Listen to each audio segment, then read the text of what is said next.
I can't think of many things in this business more frustrating than working with a buyer for months, sometimes years, showing them tons of properties, writing offers, getting into contracts sometimes, and then they get cold feet. Hi, Matthew Bizzaro with Be Great in Real Estate, and I've got 3 tips for you to use when buyers start having second thoughts.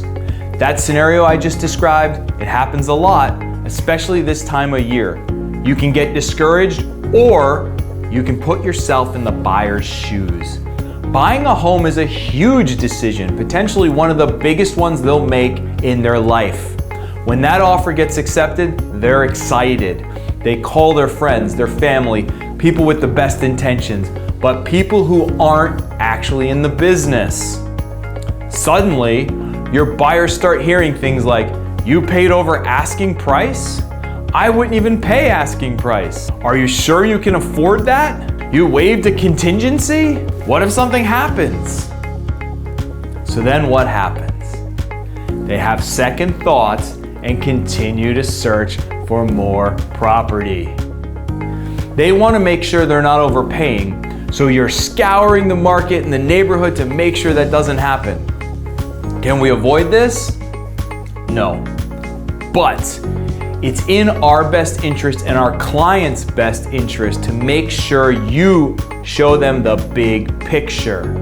So tip number 1, start caring about your clients before the offer is accepted. Your relationship with a client is newer than their friends and family.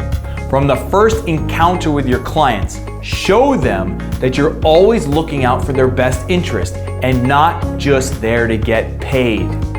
If they've seen that you've had their best interest in mind the entire time, they're not gonna worry about overpaying. Tip number 2, remind them that they may discover issues as they get ready for a home inspection. Before you made that offer, you went through the home with your buyers. And if you're worth your commission, you pointed out those potential issues.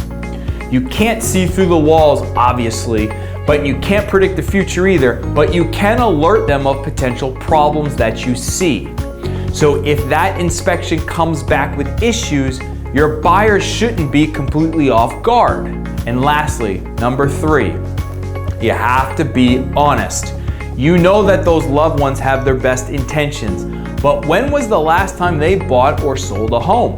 Their opinion is their business, but real estate, that's your business. Remind your buyers that you do this every day. You can't avoid every client getting cold feet, especially first-time home buyers.